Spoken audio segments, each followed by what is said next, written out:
Welcome to the Skeptic Zone from the Surf Coast Skepticamp 2024. The Skepticamp they do not want you to see.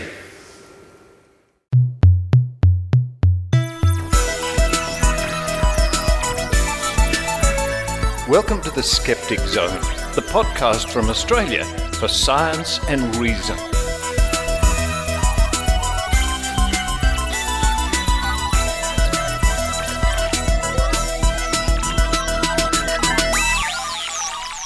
Yes, it's the Skeptic Zone podcast, episode number 803 for the 3rd of March 2024. Richard Saunders coming to you this week from rainy, wet, cold, rainy Berkeley, California. And thank you to the audience there from Skepticamp, Surf Coast Skepticamp, for introducing this week's show. A big thank you to Brian Dunning and family for hosting me for a few days up in beautiful Oregon. Bend in Oregon. What a wonderful time I had joining Brian for the Nerd Night. More about that next week.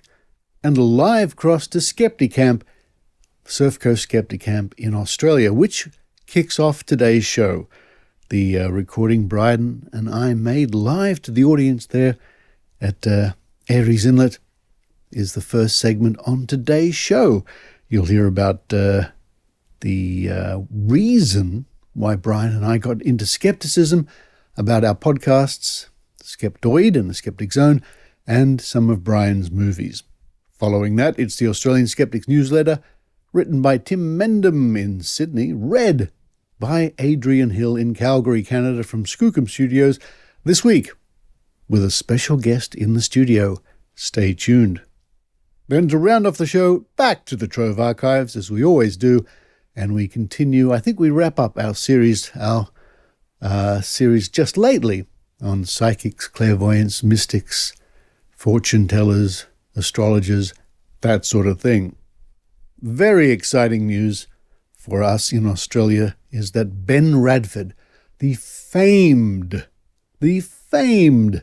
examiner, explorer, investigator, writer, podcaster, the man who chased the chupacabra. Ben Radford is coming to Australia for our convention. Stay tuned in the newsletter for more details about that. But now it's time for me to run around the corner, out the door, around the corner, down the hall, have a nice cup of coffee and some toast. While I do that, I hope you enjoy the Skeptic Zone.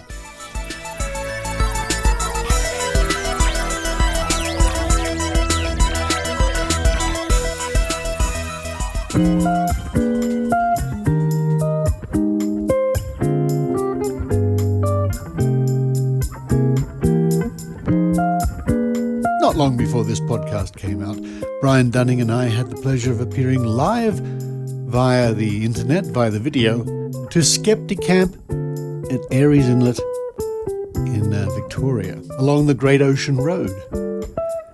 Surf Coast Skepticamp. Our host Don Hyatt and friends pulled the necessary strings to make it all work, and there we were on the big screen. And we spoke to the audience for about an hour and had a question and answer session. Thanks to all those involved. And what I'd like to do now is play the first part of our presentation, where Brian Dunning and I discuss our early days of skepticism, how we got into it, how we got into podcasting, and then we discuss the various documentaries Brian Dunning has been producing over the last few years, including Here Be Dragons, Science Friction, and of course, the UFO movie They Don't Want You to See.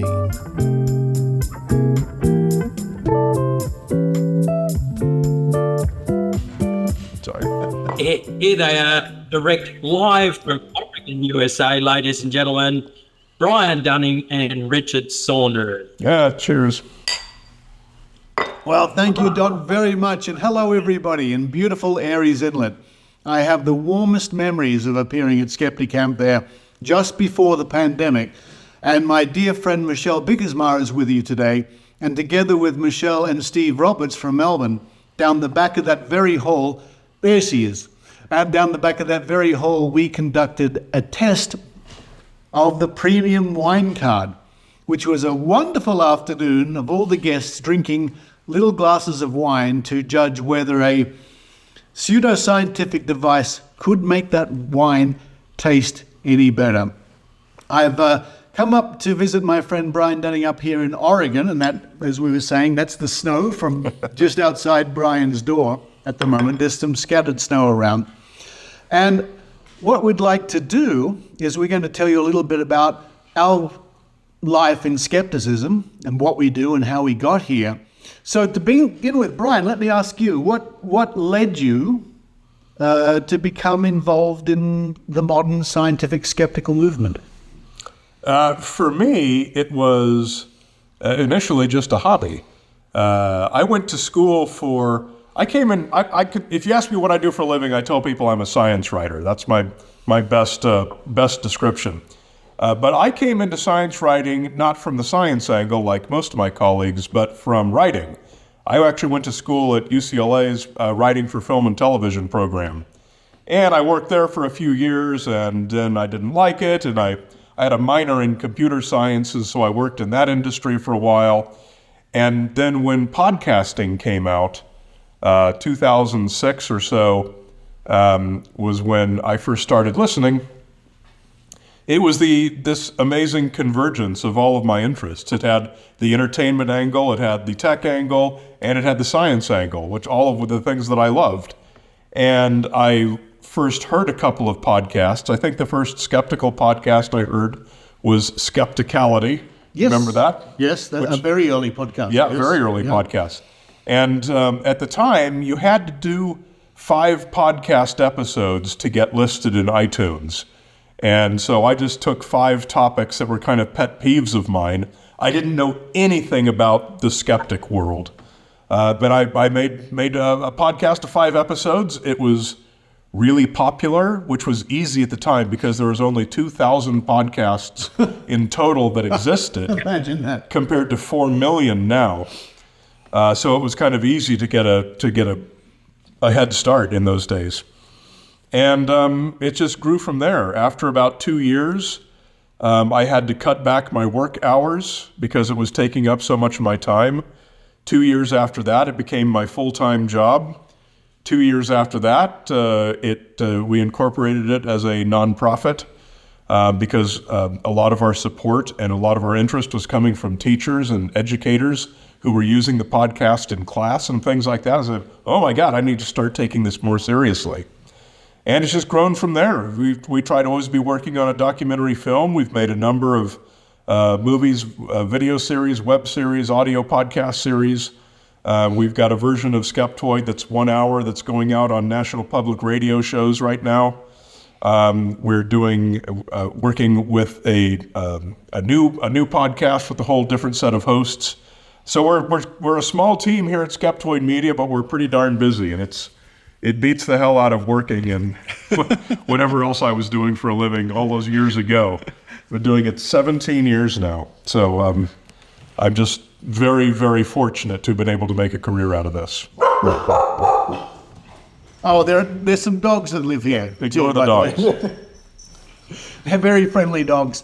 So ever since I was a kid in the 1970s, and speaking about someone like Frederick Valentich around the time of the movie Close Encounters of the Third Kind, for me, the 1970s were a golden era of mysterious monsters and Bigfoot and UFOs and the Loch Ness Monster, and I was in my younger years, and I thought that was all terrific. You fast forward some years, and at some stage or other, it occurred to me that all the things I'd been hearing about for years and years and years weren't solved. You know, we didn't have the Loch Ness Monster, and the UFOs still haven't landed, and all the rest of it. So I guess that's helped me get more interested in skepticism. I attended, my first convention was in 1999 in Adelaide for the Australian Skeptics, and I was just blown away. I heard very interesting people. I met some fascinating people. And over the course of the next year, I became more interested and involved. And then at the year 2000, the big convention was in Sydney, and one of their guests was James Randi. And I was very lucky. I got to spend a little bit of time with James Randi, and we We had a bit of fun doing some magic tricks and whatnot. And I guess that's really accelerated my interest in skepticism. And shortly thereafter, I was invited to be part of the committee of Australian skeptics. And I thought they must be making an error. Who, me? This can't be right. And I've had so many adventures, so many investigations. I've met so many fascinating people. And as Brian was saying, eventually podcasts came along. And I tried my hand at doing various video things and podcasting things, but it wasn't until 2008 that I finally settled on a formula for a show and got a bit more serious about it. And 2 weeks ago, I celebrated 800 episodes. So I haven't missed a week since September 2008. And I think that's something I'm reasonably proud of, but Brian likes to remind me that his show's been going longer. So, 927 now, I think. So, I mean, I'm just a babe in the woods when it comes to that. But I've met so many interesting people, and our shows are very different. I mean, they're both scientific skepticism. That's the basis of the show.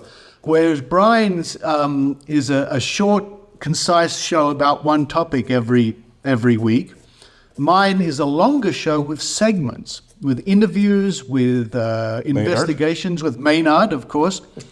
And I've been very lucky to have some of the best people as my reporters who have been working on the show with me in various capacities, including the wonderful Michelle, who's with you there today, who's done reports for the show. And she ended up doing a wonderful series on logical fallacies.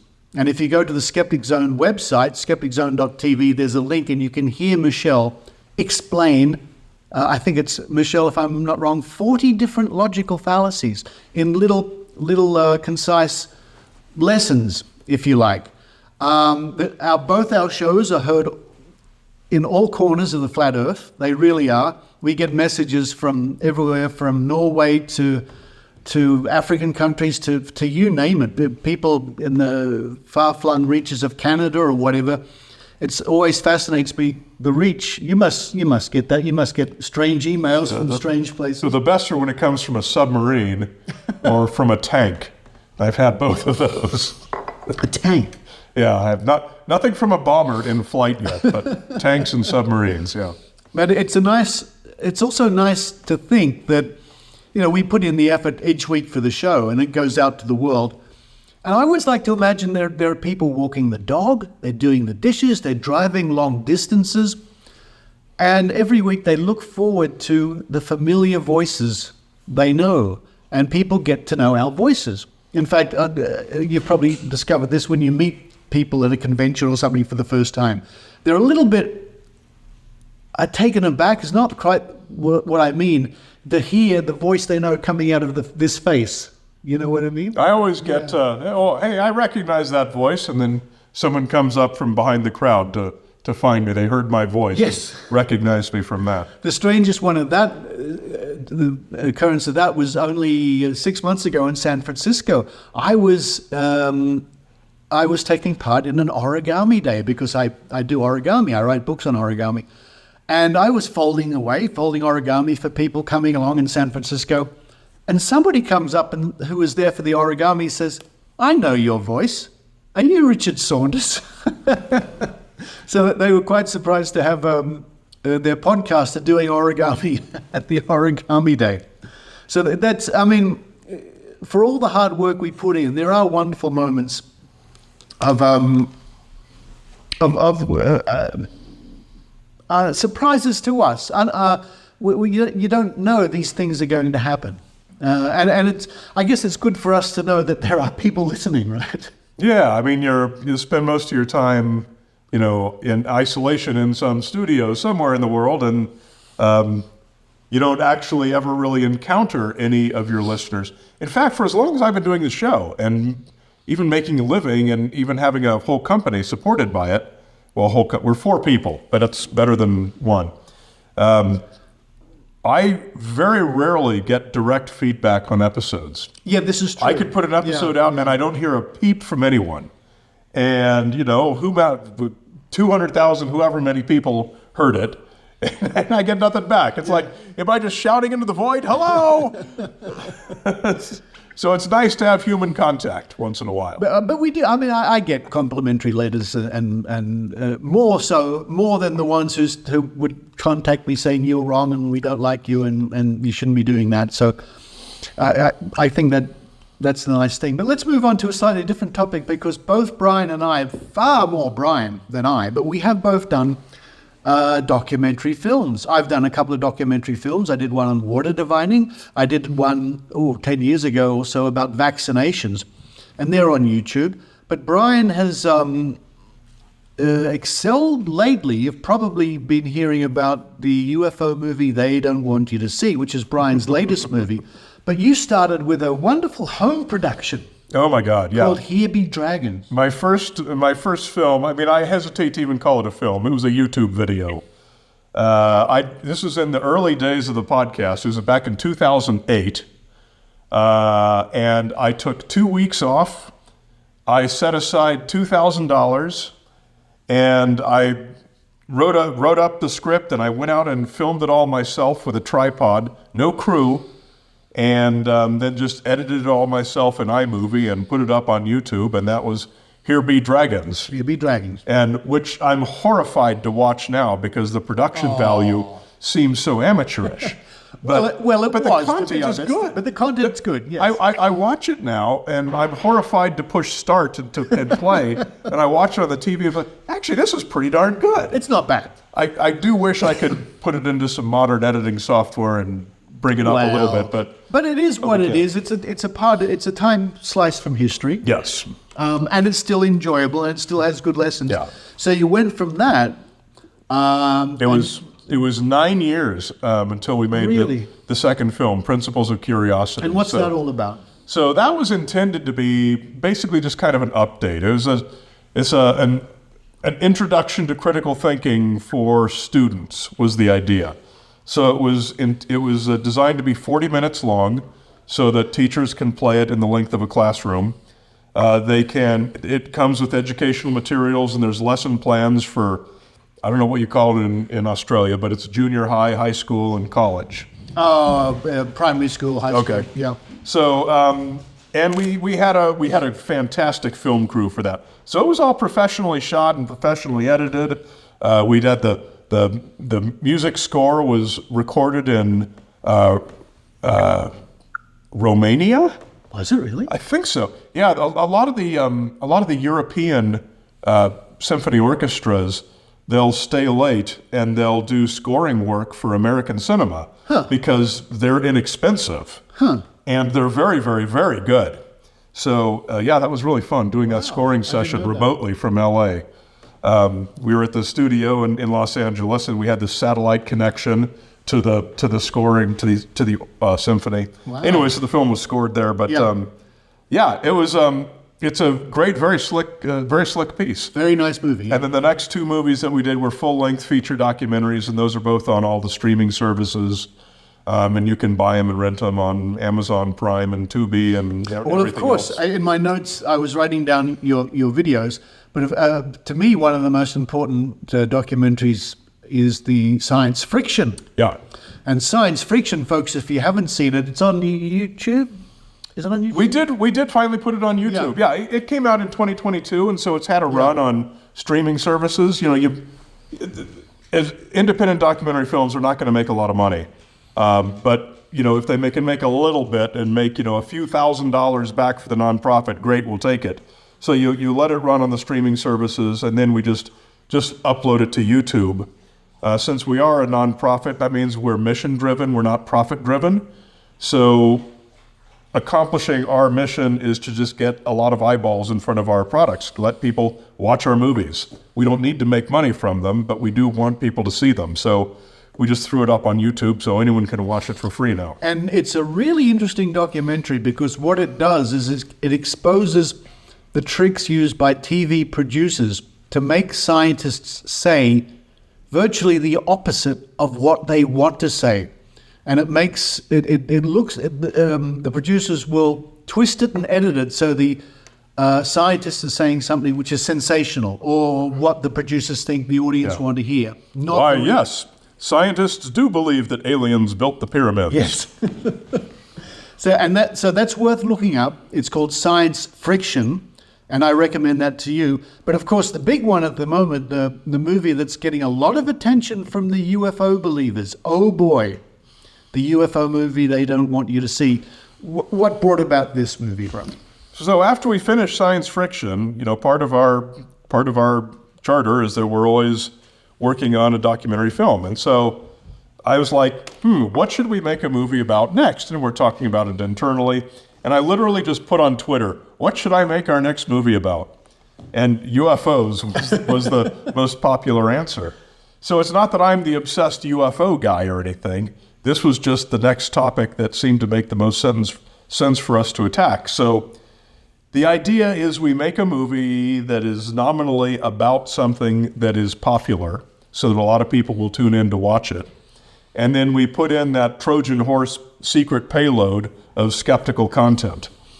So it is intended to be a film that is very friendly to the people who want to believe that aliens are or will or may or have or eventually visit the Earth.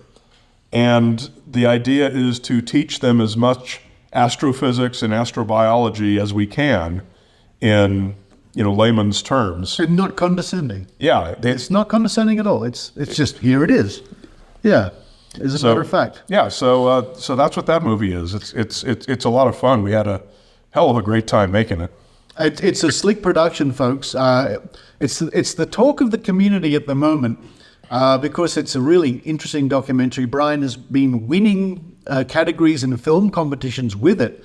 But now the UFO truthers, believers, we call them, whatever they call themselves, have really gotten their hooks into it. And a lot of them are upset, irked, annoyed. And this has now turned into them thinking that Brian is part of the big conspiracy by the government to hide UFOs. I kid you not. It's amazing how true that is, how serious so many of these people believe that anyone who doesn't endorse their belief that aliens actively visit the Earth now, anyone who's not on board with that message, they honestly believe that we're being paid by the government to deny it. Yeah. And one of my arguments about the conspiracy theories is I always think, well, imagine if there was a government that well organized that could rope people like Brian and myself in to hide the truth. Maybe Brian in his little barn I can see through the window. Maybe the UFOs are there. I don't know. But these people honestly think that the modern skeptical movement are a front, or we are paid by the government, or we are spreading disinformation because obviously UFOs and aliens are here all the time, right? Yes. Yeah, I saw a comment the other day on it that, so some of these people will say, hey, the U.S. government has now admitted that UFOs are aliens are visiting the Earth. Yeah. And simultaneously, they will say that we're being paid by the government to deny it. So the government is, at the same time, paying people to say that aliens are visiting and paying people to deny that aliens are visiting. And some of these people will say this in the same sentence. It's really quite an astonishing feat of cognitive dissonance, mental gymnastics. But every now and then you sort of try to put yourself into their way of thinking, into their headspace. Here are a group of people who earnestly and honestly think that aliens are visiting Earth, or the government is hiding them. Now, year after year, which has turned into decade after decade, this evidence is simply not forthcoming. So in the mind of the believer, they're not going to discard their belief. They're going to look for reasons as to why the whole world doesn't know the truth yet. And I can see why they would turn on people like Brian, who's obviously up front for the disinformation. Mm-hmm. So the UFO movie they don't want you to see, if you haven't seen it, please do. It's a really cracking documentary. It's available by visiting theufo.movie, and there are very varied ways you can see that on YouTube. You can see it on the Tubi system. You can rent it for not very much money and see it ad-free, or you can see it free with a few ads included.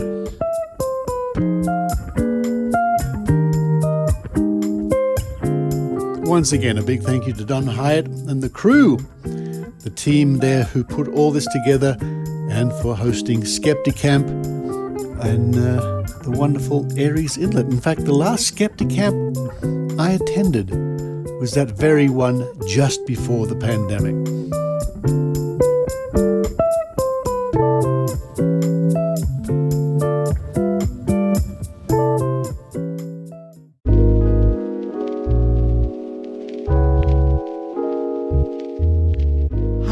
This is Susan Gerbic from Psychics Explained. That's the YouTube channel where we discuss and analyze in great depth all those people who say that they can speak to the dead, all those readings, how they look like they're actually communicating with people. Why do people fall for this?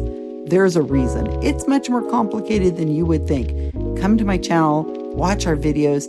We would love to have you become part of our conversation. Just visit us on YouTube at Psychics Explained or Psychic Sex Planed on YouTube.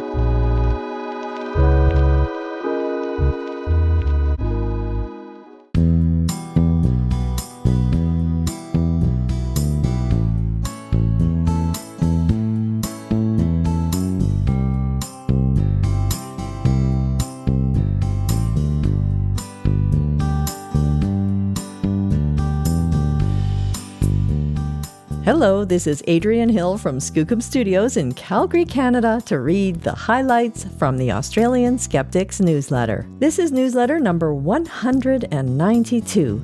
But don't forget, you can subscribe to this newsletter and get it delivered to your inbox every other week, complete with links to all the stories mentioned. Just go to skeptics.com.au to sign up. But now, let's see what Tim Mendham has for us this time. Hi all, says Tim. Kicking off the list of speakers for Skepticon 2024, Sydney, in late November, is international paranormal investigator Ben Radford. This is Ben's first trip to Australia, so we'll have to line up some drop bear sightings for him. Meanwhile, read on. Tim. Okay, Tim, I'll do just that. Skepticon 2024, Sydney, November 23rd through 24th. Ben Radford, International Guest Speaker. We're happy to announce that this year's Australian Skeptics Annual National Convention, or Skepticon 2024, will be held at the Guthrie Theatre in the University of Technology, Sydney, from November 23rd through 24th, with international paranormal investigator Ben Radford as one of our guest presenters. Radford has written over 20 books and hundreds of articles and columns on a wide range of topics, including urban legends, unexplained mysteries, the paranormal, critical thinking, mass hysteria, and media literacy. He is also a co-host of the Squaring the Strange podcast, one of my favorites. As mentioned before, this will be his first visit to Australia. This is our 40th consecutive convention. We haven't missed a year since 1985, which we feel is quite an achievement. We'll announce more details of the lineup as soon as we can, and in-person and online tickets should be on sale about July. There will be a welcome function at the Occidental Hotel in York Street, Wynyard, on the evening of November 22nd, the Friday preceding the convention. Stick those dates in your calendar. Women are being marketed unneeded health services. Women are being sold unneeded screenings and products by companies using health narratives, not backed by evidence, according to new research. Perhaps this is not so surprising to skeptics, but it is still worrying. Cambo guidelines do not reveal true risk of frog poison. An inquest into the death of a Cambo user, now Cambo is a frog toxin, finds no one to blame, not even the person who didn't know how to call 000. Though you should note that, contrary to popular belief, dialing 911 in Australia does not put you through to a 000 operator. There's another inquest on a Cambo death going on at the moment. A status report is in the March 2024 issue of The Skeptic, which is out soon. And speaking of The Skeptic, we're finalizing the March 2024 issue. It will be out soon. In March, in fact.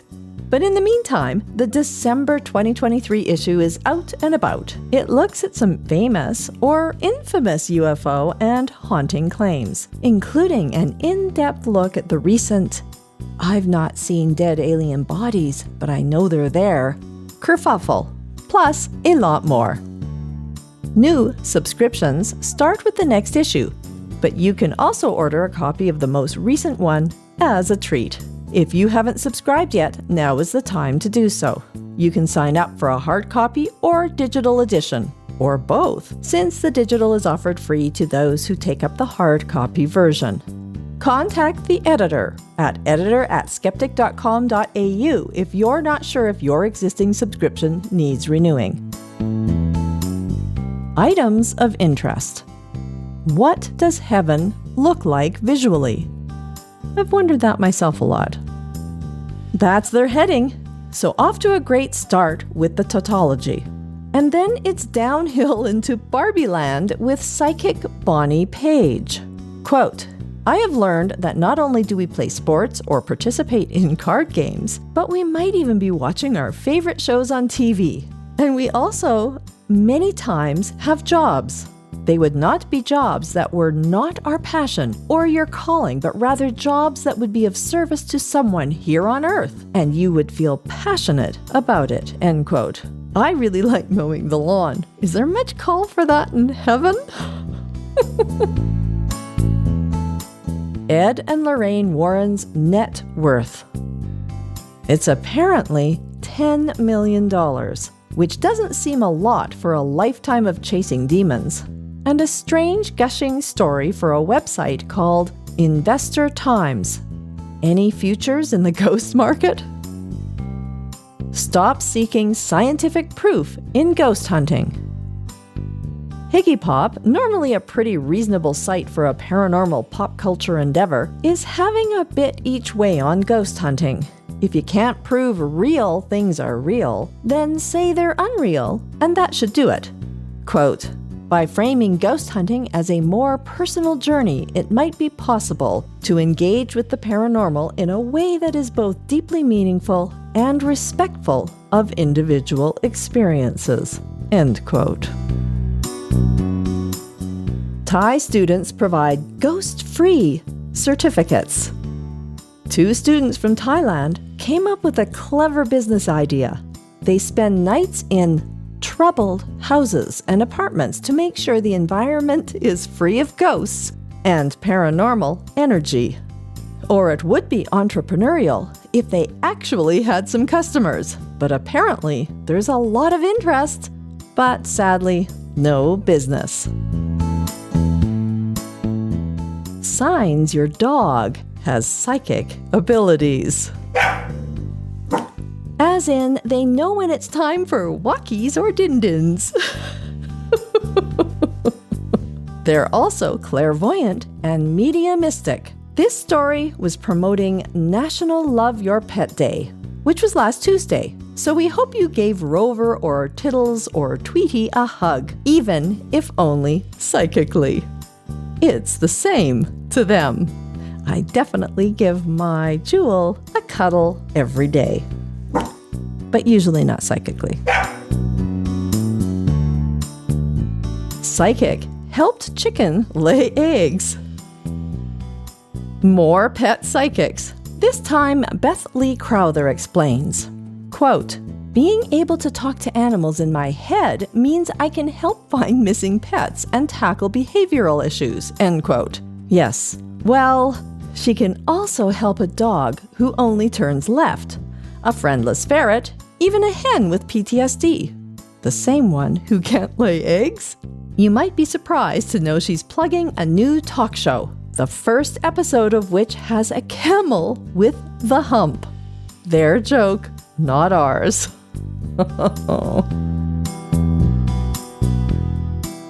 Story that leaves us speechless of the week. Looking forward to this one. The spiritual significance of crossing paths with a bee. Quote, "There's a magical connection between species, and we can have a familial relationship with our insect and animal relatives." End quote. Enough said. Well, that's all the news for today, but I do have a fun bit to share with you. Just before I recorded this, I got a little distracted, which is a little bit of a problem of mine. And I tried something I am sure many of you have done before. I have done a Google search of my name every once in a while for the last few years, and the only result has always been that of Adrienne Hill, the English actress who played Doctor Who's companion in 1965. And even if I added in the word skeptic, only the actress Adrienne Hill would come up. And the same thing happened with ChatGPT, except it said, quote, "As of my last update in January 2022, there doesn't seem to be a notable figure named Adrienne Hill specifically associated with skepticism or skeptic movements." End quote. Well, today I gave Copilot a try, which is Microsoft Edge's AI version of Ask Me Anything. And I was both impressed and a little creeped out with what it gave me, including citations, which I have to commend it for. It told me that Adrienne Hill, skeptic, was a retired math teacher. It didn't say maths. I am guessing due to my IP address location. It said I am a speaker for Tourette syndrome. It described my involvement with the Western Canadian Reason Conference in Calgary, which is this May the 4th. Be with you, and I hope to see you there. And early bird ticket sales end this Monday. But my favorite pronouncement was in the list of contributions it gave me. My number one contribution apparently is, quote, "Adrienne's voice and ubiquitous giggle are recognizable to fans of Richard Saunders' The Skeptic Zone podcast, where she has contributed weekly segments for several years." End quote. Now I think I have to add ubiquitous giggles to my resume. Until next time, this is Adrienne Hill.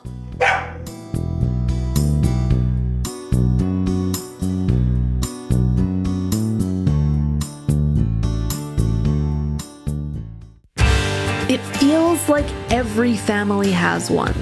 You can summon aliens with your mind. The reason why we can't see them is because we're impure and they're pure. They might be your parents, your siblings, your cousins, and your friends. Look, she believes that lizard people are walking on the face of the earth. They might be your teachers, your police officers, and your lawyers. It's just like, if you disagree with us, there are going to be severe consequences. They could even be your elected representatives. Everyone is out to get you. Everyone with the PhD and MD, everyone in the government is out to get you personally. We watched them storm the Capitol of the United States. I mean, if I'd have told you on January 5th that any group of people would try to overthrow the U.S. government, you said, no, of course not. We saw them occupy Ottawa. Scientific proof that racism doesn't exist. Their sources are always, trust me, bro. But what no one is talking about is how they're destroying relationships.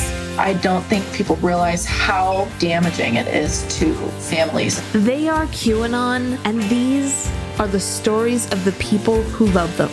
Like, if I play into their fantasies, I can make them believe anything I want. Look for the Q Dropped podcast on your favorite podcast platform, including YouTube, or go to porthosmedia.net/QDropped.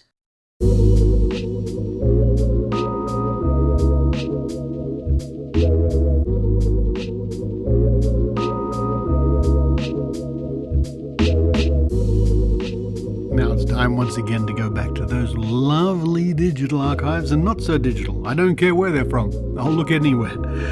Normally, I visit the pages at Trove at trove.nla.gov.au, but sometimes, as I did some weeks ago, I go to the State Library in Sydney, Australia, and browse, what's another word I could use there? The microfilm. I don't know what the difference is. By researching their online directory, then running over to the cabinets of microfilm and looking up stories and copying them that way. And so I've collected more stories from the Sydney Morning Herald to do, as with our recent series on psychics, mystics, seers, astrologers, clairvoyants, and so on. Now, these are all stories reported in the Australian press, and there are many. It's quite surprising how often reports of psychics and so on will appear.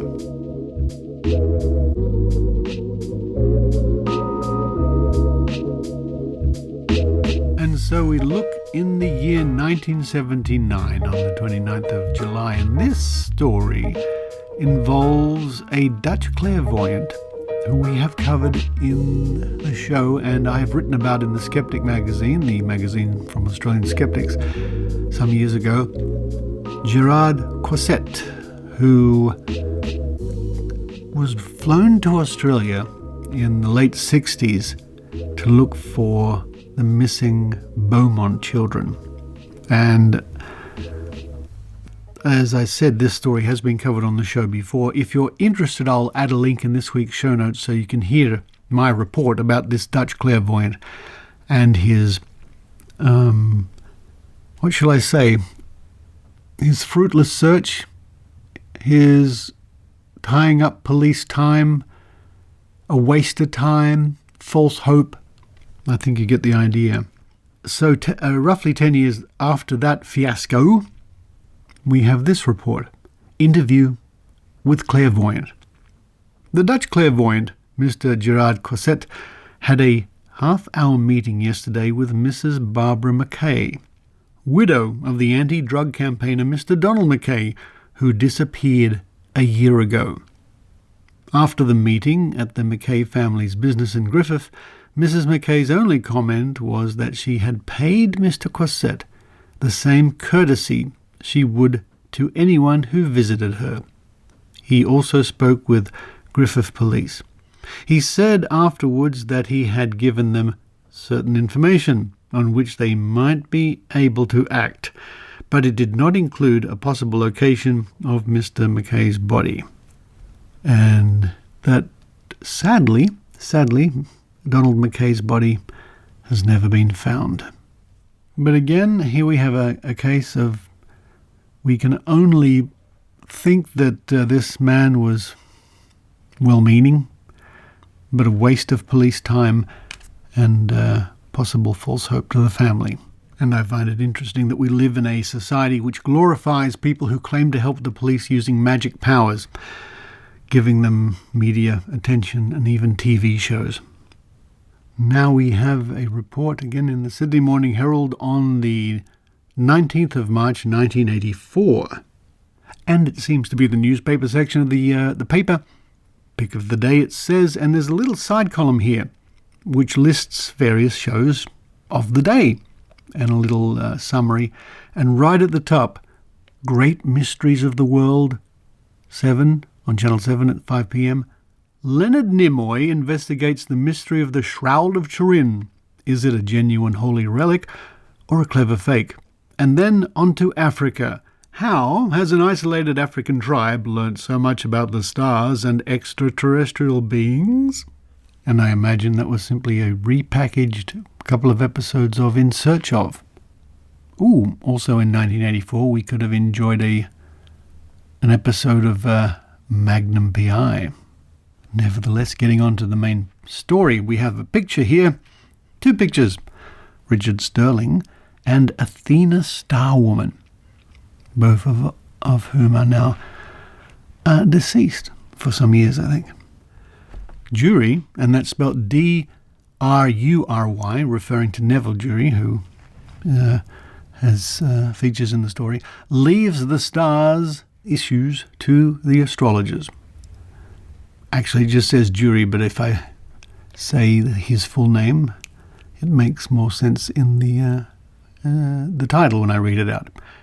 If you don't believe in astrology, don't expect to be converted by today's contribution to the debate. It's in the stars. On 10s, which means the 10 TV network, John Law's World at 5 p.m. If you do believe in astrology, Neville Jury's investigation will give you lots of ideas on how to make money out of it. After wandering through the realms of alternative medicine in his recent ABC series Healers, Quacks and Mystics, Jury tries the same investigative approach on the world of astrologers. In fact, there is very little investigation. In brief slots, he asks a lot of unprobing questions to a variety of astrologists. But he hardly answers his own questions on whether astrology can be valid or have any scientific base. He interviews the makers of star charts, a woman who says astrology can help you make a fortune on the stocks and shares, a woman who predicts the winners of horse races, and another woman who has planned her family according to astrological methods. Unfortunately, the last mentioned woman got into trouble. She planned and conceived for a Leo baby to fit in with her family, only to find it came early and ended up with a Cancer sign. Not to be deterred, she planned her other baby extra carefully and womanly conceived it with her husband on Friday the 13th. Again, the baby obstinately came early and was born on April Fool's Day. The woman with the horse races fared no better. The film crew watch her and Neville as they sit through 3 horse races waiting for her predictions to be proved true or false. Of 3 fancied winners, 1 came last, the second came in the middle, and the third, which was the favourite anyway, came first. The same astrologer is shown counselling a patient who keeps coming back to her during successive relationships. What you need is a combination of Aries and Pisces in your man. She says, somebody very strong with that additional quality of gentleness. At this point, the exasperated viewer is tempted to ask, who wouldn't? Jury seems to take delight into taking to as many different people as he can in one program. The focus is always changing, and sticky questions are never really asked. He seems to feel it all adds to the fun of the thing. Athena Star Woman of the Daily Mirror is shown driving her big car and helpfully says, astrology is something you do believe in or you don't. Richard Sterling of the Australian Woman's Weekly shows how his garden grows better with astrological guidance. An astronomer is the one person interviewed who is anti-astrology and gets short shrift from an astrologer who says, I don't see why we have to prove it to anybody.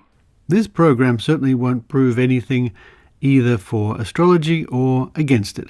Jury seems to enjoy himself in a harmless kind of way and carries on doggedly, scratching at the surface and never really getting any deeper.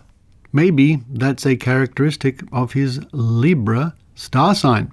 And that story is by Tricia Dearden. And I wonder if that particular show still exists anywhere. It's possible it does not. If it wasn't for my friend and colleague, the late Barry Williams, we wouldn't have such things, for example, as James Randi in Australia, which was broadcast on Australian television in 1980. And the original tape was so deteriorated by the time I got to trying to archive it that we had to rely on a video cassette recording made off the television by Barry at the time. So many shows, sadly, are no more.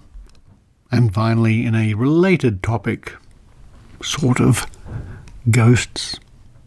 From 1955, on the 19th of July, in the pages of the Sydney Morning Herald, worldwide study of ghosts favoured. London. July 18, Australian Associated Press, Reuters. A conference of professors has decided that many ghosts and haunted houses should be the objects of a worldwide study. 29 European and American ghost hunters, calling themselves psychical researchers, have just ended a private conference at Cambridge. They issued this statement yesterday. The conference approved the preparation of an international plan looking towards better studies of spontaneous cases. Among the phenomena considered by the meeting were hauntings, poltergeist phenomena, telepathic dreams, apparitions and similar happenings in various parts of the world. The delegates said that intense study of a large number of cases should be undertaken on a worldwide scale. The meeting appointed a committee to study traditional methods of collecting, evaluating and interpreting material. And there we are, ending off with ghosts. The ghosts from 1955. And I think that rounds up our study, our series lately looking into psychics and mediums and astrologers and things like that. I wonder if the ghosts in 1955 are still rattling around. But you too can rattle around the archives of Trove at trove.nla.gov.au, or maybe your local archives at your local library. Because when you go there, you never know what you might find.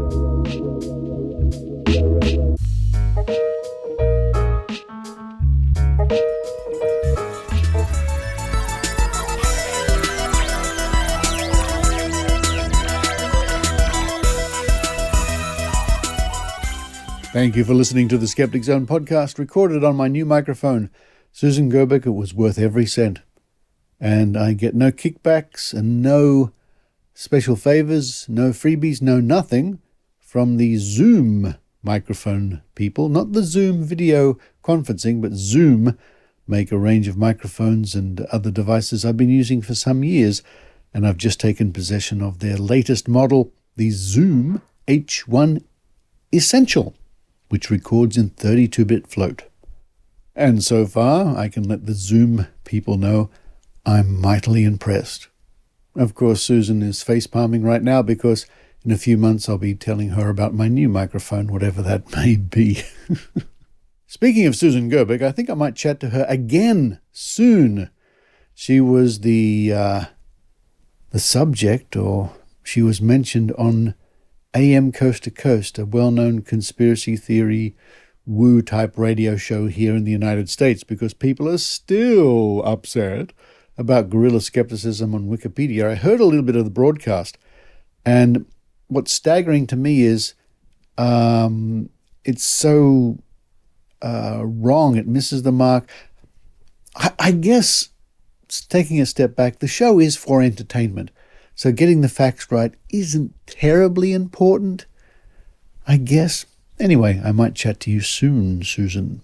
A big shout out to my friends in Australia, especially the teachers who work very hard, who have my respect for what they do. It's a tough gig, being a teacher, but so important. And as ever, thank you to my supporters via Patreon and PayPal. Without you, there would be no Skeptic Zone. Coming up on next week's show, as mentioned at the top of the episode, a report from Nerd Night in Bend, Oregon, when I chat to Brian Dunning and Kathy Reitmeyer, and we hear a little bit of Brian's presentation, Sounds from Beyond.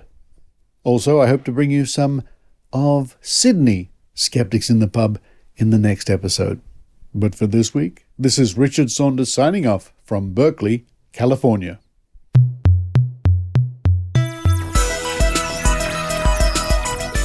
You've been listening to the Skeptic Zone podcast. Please visit our website at www.skepticzone.tv for episodes and show notes with links going back to 2008.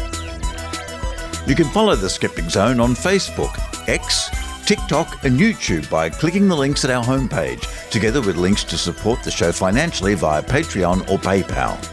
The Skeptic Zone is an independent production.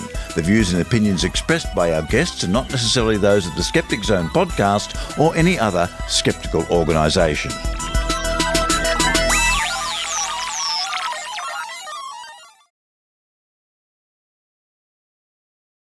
Hi all, says Tim. And Jewel, apparently. There's Jewel saying hi to Tim. Are you saying hi to Tim, Jewel? Oh, you say hi to Tim.